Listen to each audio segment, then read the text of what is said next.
Yo les gars, c'est AD10, j'espère que vous allez bien. Moi ça va super. Aujourd'hui, on se retrouve pour une nouvelle vidéo où tout simplement, on va tout simplement donner ma liste pour l'instant, à l'heure où on parle, pour l'équipe de France pour la Coupe du Monde 2026. Donc c'est au moment où on parle. Donc là, à l'heure où je tourne, on est le 24 octobre 2025. La Coupe du Monde, c'est encore en juin, juillet 2026. Et il reste encore 2 rassemblements avant la Coupe du Monde, en novembre et en mars.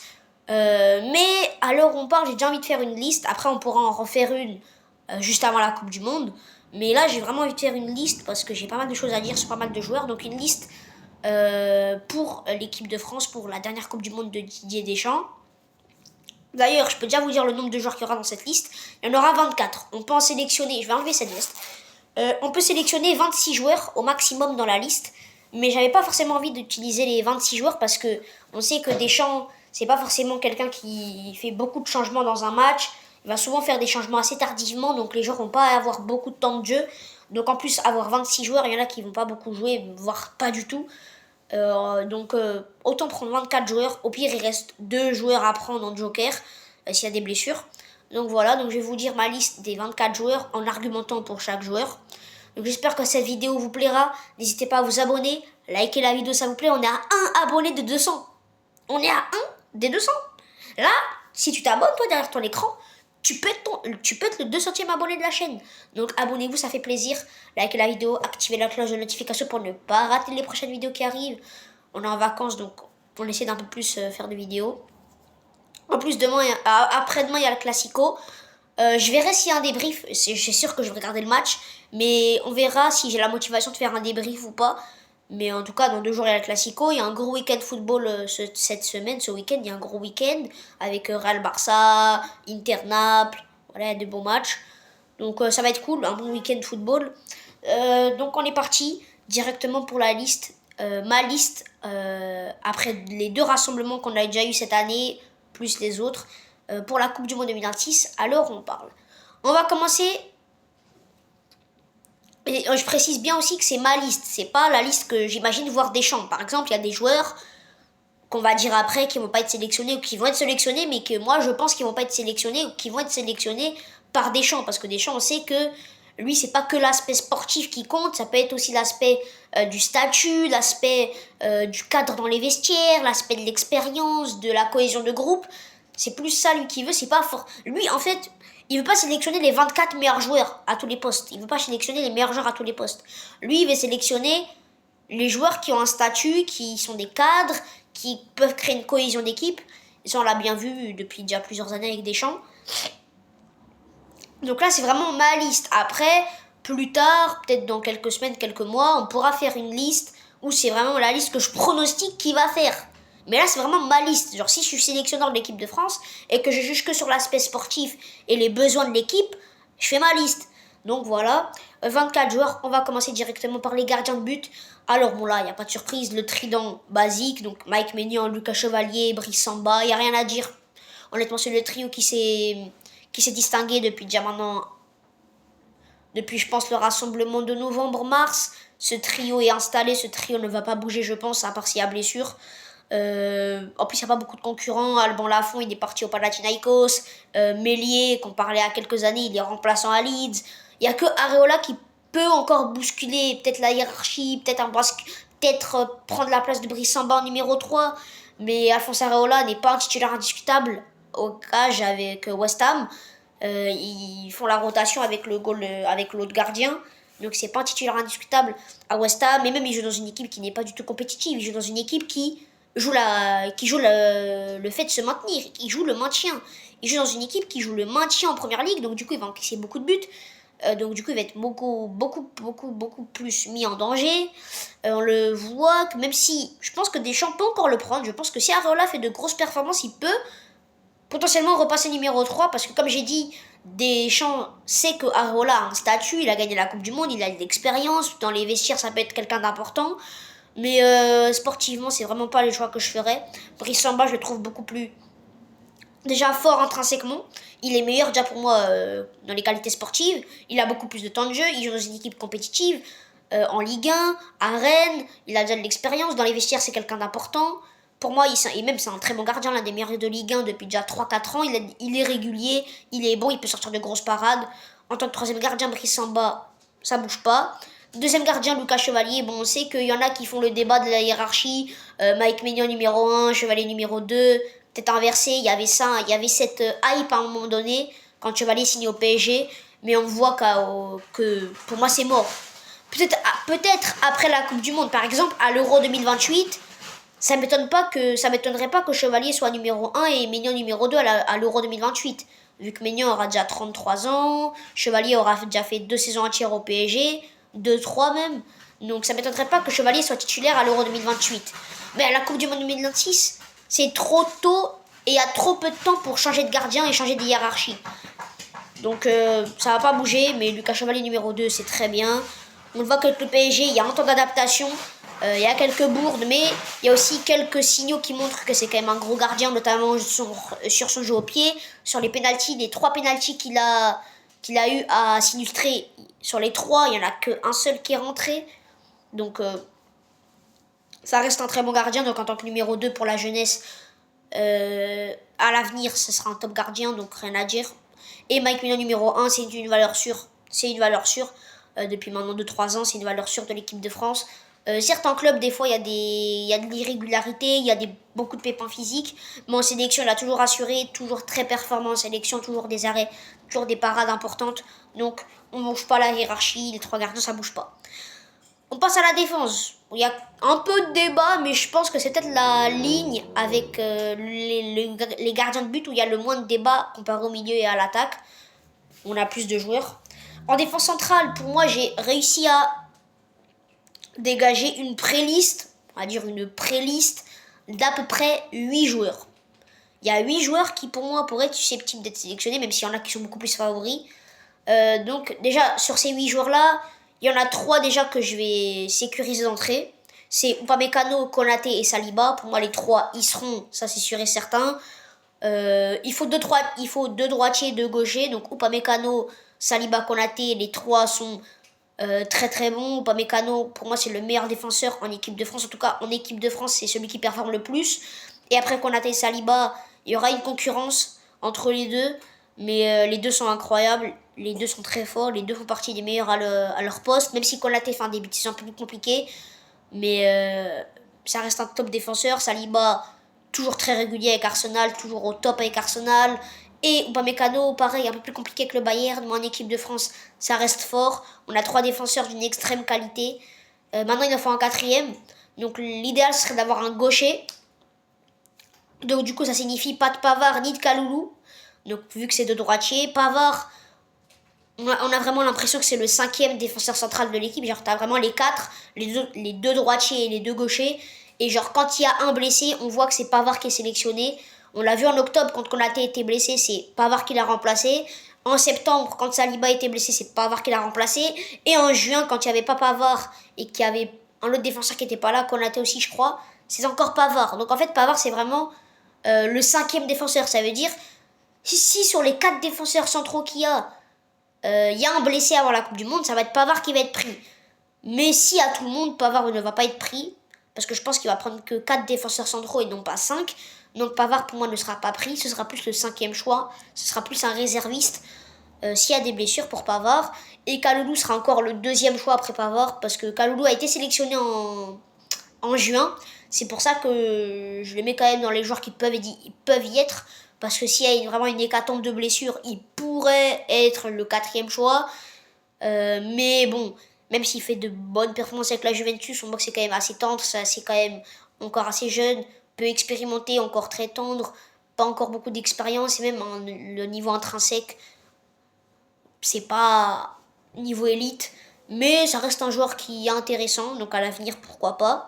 Et du côté des gauchers, il y en a 3 que j'ai retenus, donc c'est Lucas Hernandez, Loïc Badé et Clément Langlais. Clément Langlais et Loïc Badé, je les cite parce qu'ils ont été sélectionnés en juin, comme Kaloulou, avec l'hécatombe de blessures qu'il y a eu, les 2 ont été sélectionnés. Bon, Langlais, pour moi, c'est mort, Langlais. Ça faisait 4 ans qu'il n'avait pas joué avec l'équipe de France. Il est revenu en juin, il a fait des performances ignobles. Donc l'anglais, c'est ciao.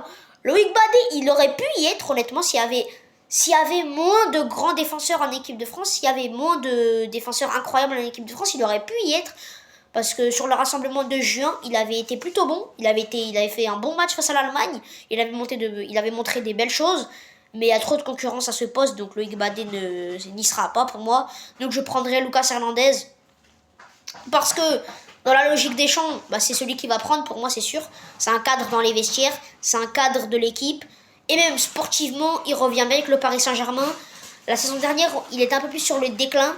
Mais cette saison, on le sent beaucoup mieux physiquement. Il sort de plus belles performances. Et il a beaucoup plus de temps de jeu également, vu que la Ligue 1 maintenant c'est tellement simple entre guillemets pour Paris que Luis Enrique fait beaucoup tourner, donc il va souvent sortir Nuno Mendes ou Pacho du 11 pour mettre Lucas Hernandez, et c'est pour ça qu'on voit que Lucas Hernandez a beaucoup de temps de jeu, donc en plus ça c'est bien, le facteur qu'il ait beaucoup de temps de jeu, donc Lucas Hernandez ça me paraît cohérent. Du côté des latéraux droits, pour moi là il y a zéro débat, Koundé, Gusto. Je veux pas de Sacha Boey, je veux pas de Jonathan Klaus, je veux pas de ces joueurs-là. Non, non, non. Koundé, Gusto, il n'y a aucun débat possible. C'est complémentaire parce que c'est deux profils complètement différents. T'as un profil plus défensif qui va vraiment être bon défensivement avec Koundé, et t'as un profil très offensif qui va apporter du danger, qui va pouvoir combiner, qui va pouvoir accélérer, qui va pouvoir centrer avec Gusto. Donc c'est deux profils différents, un plus défensif, un plus offensif. Les deux sont très bon en équipe de France. Koundé, bon, dernièrement, Koundé c'est plus compliqué avec le Barça. Et en équipe de France, on l'a notamment vu avec, face à l'Islande. L'erreur qu'il fait est monumentale. Mais Koundé reste un très bon joueur, l'un des meilleurs à son poste. Et Gusto, depuis le début de la saison, monte en puissance avec Chelsea. Il monte en puissance avec Chelsea. Il a de plus en plus de temps de jeu. Et il est de plus en plus bon avec Chelsea.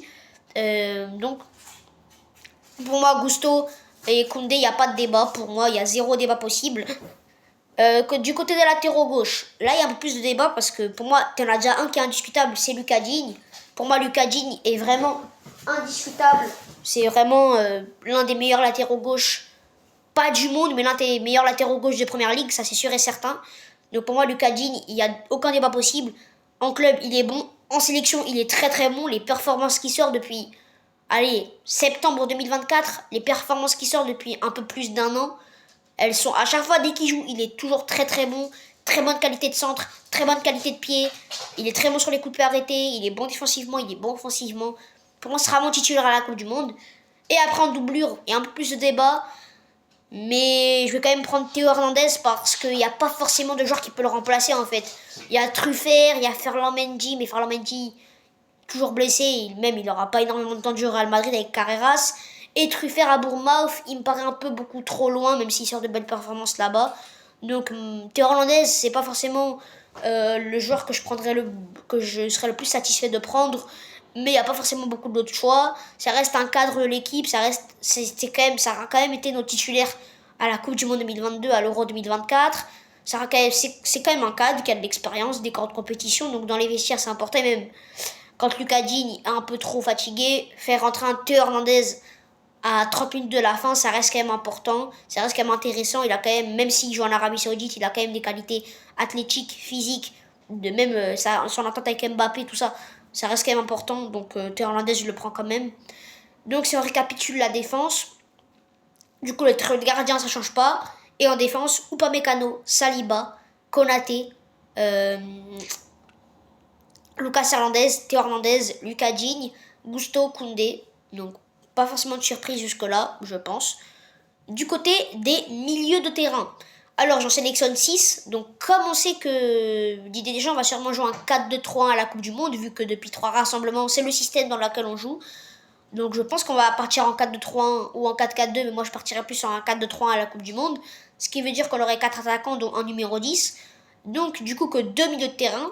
Donc j'ai pris 6 milieux de terrain, donc 4 milieux de terrain pour le double pivot, plus 2 numéros 10. Donc 6 milieux de terrain, chaque poste doublé au milieu de terrain. Voilà.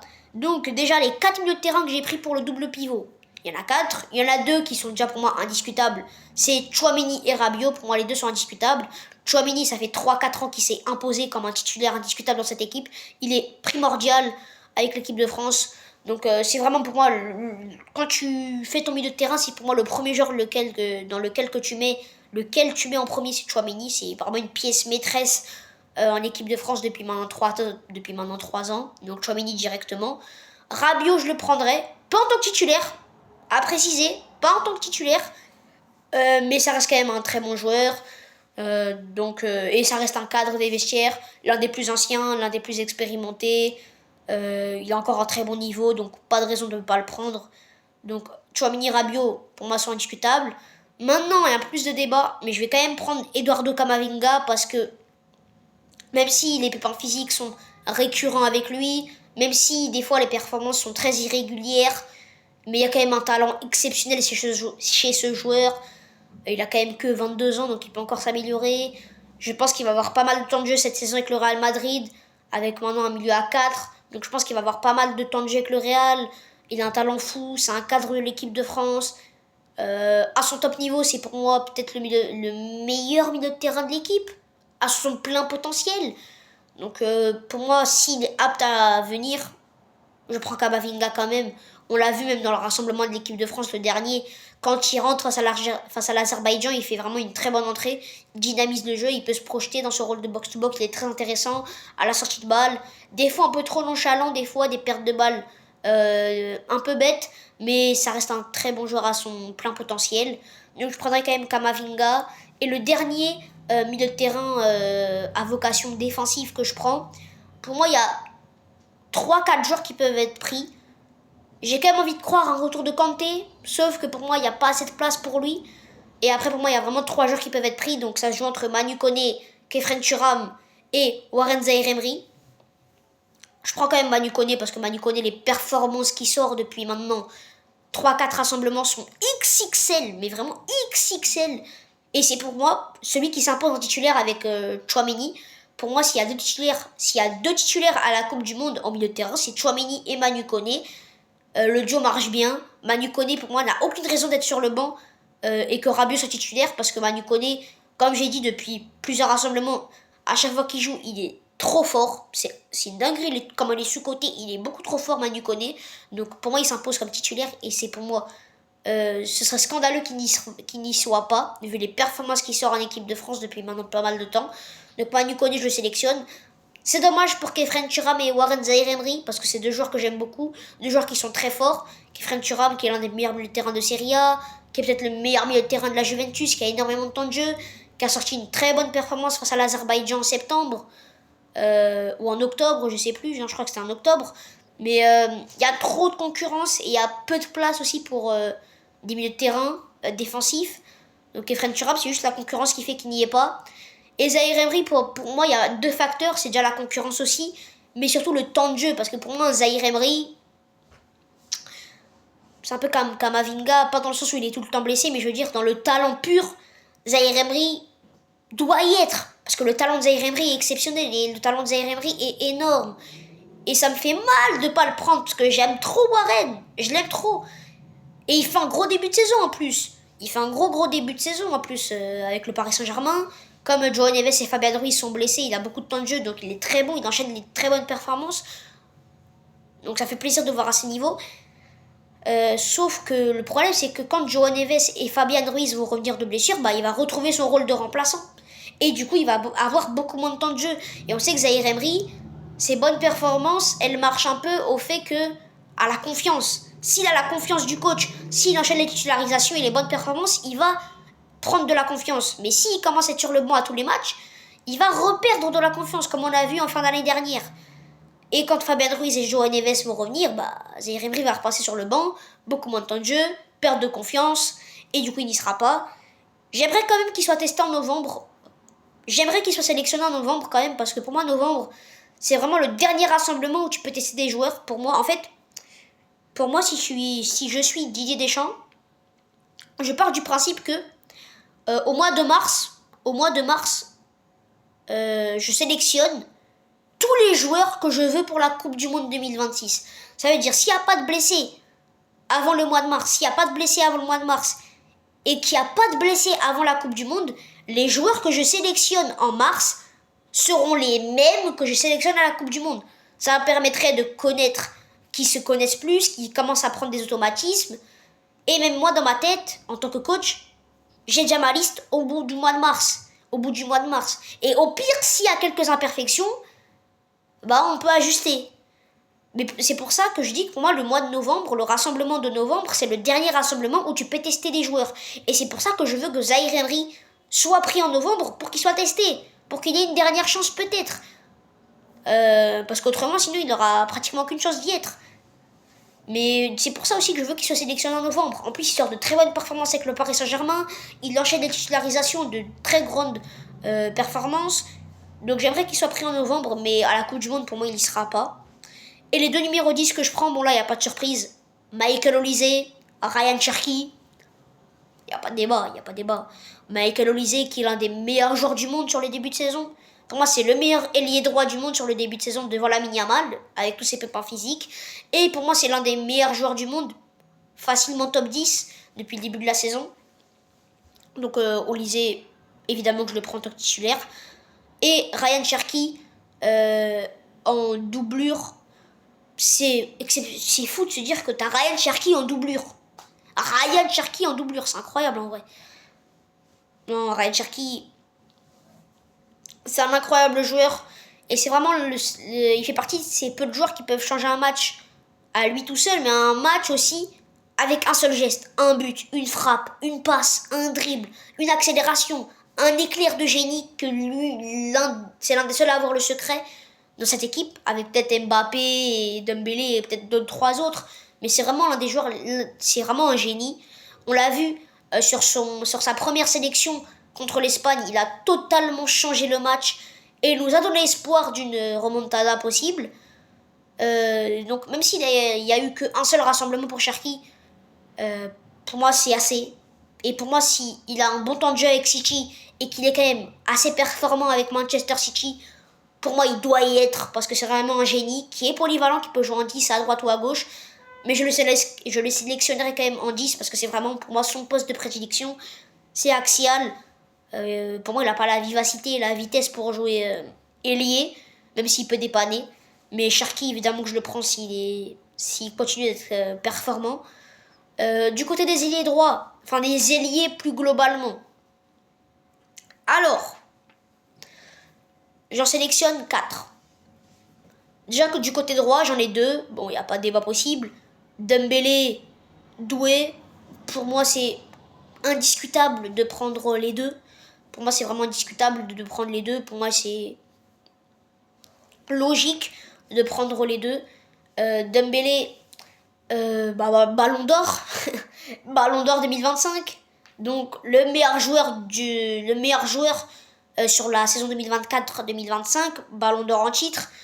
On l'a encore vu sur son entrée face à Leverkusen, qui je pense il va refaire une belle saison.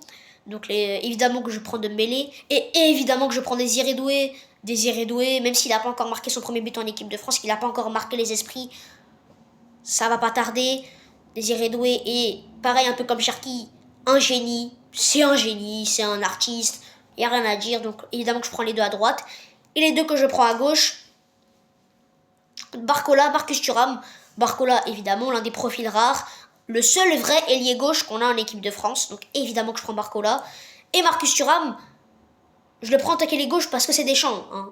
En vrai, Thuram, c'est un numéro 9, mais on le voit qu'avec Didier Deschamps, même en septembre ou même en juin, Thuram est utilisé comme un ailier gauche. C'est plus Mbappé qui va être en 9 et Thuram qui va être ailier gauche, même si ça peut permuter. Mais sur la compo de départ, Thuram est plus utilisé comme un ailier gauche qu'un buteur. Pour moi, c'est pas son poste de prédilection, mais il a quand même les qualités pour jouer ailier. Il est plutôt rapide, il est technique, il est bon à la finition. Ça va. Donc, et même un Thuram sur le banc qui peut rentrer en 9 et à gauche, c'est très important. Thuram reste un très bon joueur. Il a fait un gros début de saison à l'Inter Milan avant sa blessure de 1 mois. Donc Thuram, je le prends du coup en tant qu'ailier.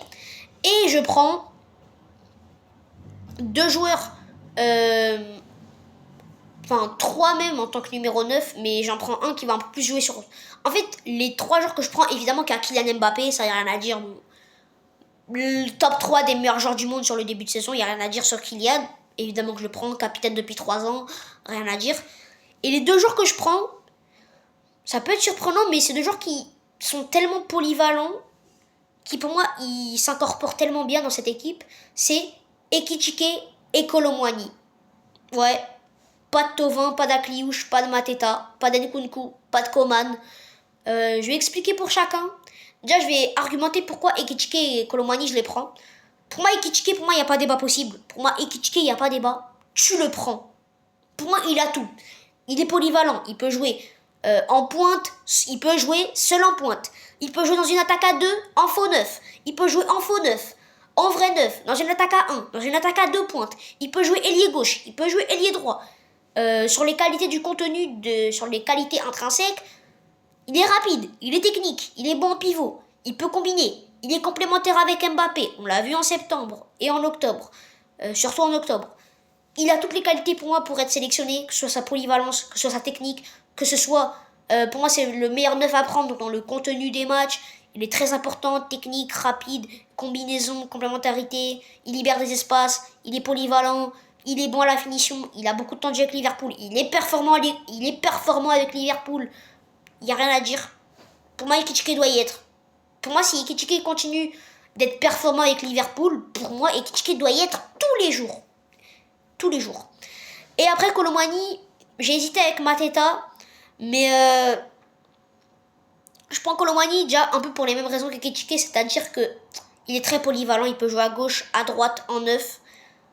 Même si je le prends comme un... En fait, Colomani, je le prends vraiment comme le joker de luxe. Ça veut dire que tu as vraiment les deux numéros 10, tu as les deux ailiers droits, tu as les deux ailiers gauche et tu as les deux neufs avec Mbappé et Ekitike. Et Colomani, je le prends, hein. Il peut jouer partout, à gauche, à droite, en neuf. C'est-à-dire si un blessé à droite, tu mets Colomani. Si un blessé à gauche, tu peux mettre Colomani. Si un blessé en neuf, tu peux mettre Colomani. Et ça, déjà, c'est très important d'avoir ce genre de joueur-là sur le banc de touche. Et même si il a très peu de temps de jeu pour l'instant avec Tottenham, et je pense pas qu'il va en avoir beaucoup, vu que Matistel est là, Richarlison est là, Solanke va aussi revenir de blessure. À droite, t'as Brennan Johnson, t'as Kulusevski qui va revenir, t'as Kudus, à gauche t'as Odobert, t'as Simons qui peut aussi jouer à gauche. Enfin, t'as beaucoup de joueurs offensifs à Tottenham, donc Colomani va vraiment avoir très peu de temps de jeu à Tottenham. Ça peut lui desservir. Mais je pense que moi je ferais une Giroud 2018. Giroud en 2018, il avait pas du tout de temps de jeu à Chelsea. Il avait aucun temps de jeu à Chelsea en 2018. Et pourtant, il a été sélectionné à la Coupe du Monde. Et même si à la Coupe du Monde, il marque pas, il fait une très bonne Coupe du Monde, Olivier Giroud. Je pense que j'ai envie de faire la même chose avec Colomani. Très peu de temps de jeu avec Tottenham, mais je le prends quand même à la Coupe du Monde. Parce que très polyvalent, cadre des vestiaires, expérience, il a déjà un statut. Et surtout, on me parle quand même du meilleur buteur de l'équipe de France sur l'année civile 2024. Genre sur l'année civile 2024-2025, c'est le meilleur buteur de l'équipe de France. C'est pas anodin. Il marque souvent, il marque très souvent, il marque même, j'ai envie de dire, il marque tout le temps. En équipe de France, il est toujours performant. C'est-à-dire, même si en club il a très peu de temps de jeu et qu'il sera pas performant, même quand il était au PSG, quand il venait en équipe de France, ce n'était pas le même joueur. En équipe de France, il se transcende. En équipe de France, il est trop fort. Il marque, il est bon de la tête, il est bon en pivot, il peut accélérer, il fait les efforts défensifs, il est polyvalent, il est aimé par Deschamps, il a la confiance du coach. Il connaît déjà beaucoup de joueurs en attaque. Il connaît Mbappé, il connaît Dembélé, il connaît Doué, il connaît Barcola, il connaît plein de joueurs. En fait, il a tellement de qualités pour moi qui font que pour moi, il doit être pris. Il a un statut, il a des performances en équipe de France, que ce soit à la Coupe du Monde 2022, à l'Euro 2024, même en Ligue des Nations ou quoi. Colomani, pour moi, doit y être. Quand même, même s'il y avait débat avec Mateta, maintenant, pourquoi je prends pas Mateta? Parce que pour moi, il y avait débat avec Ekitike et Colomani.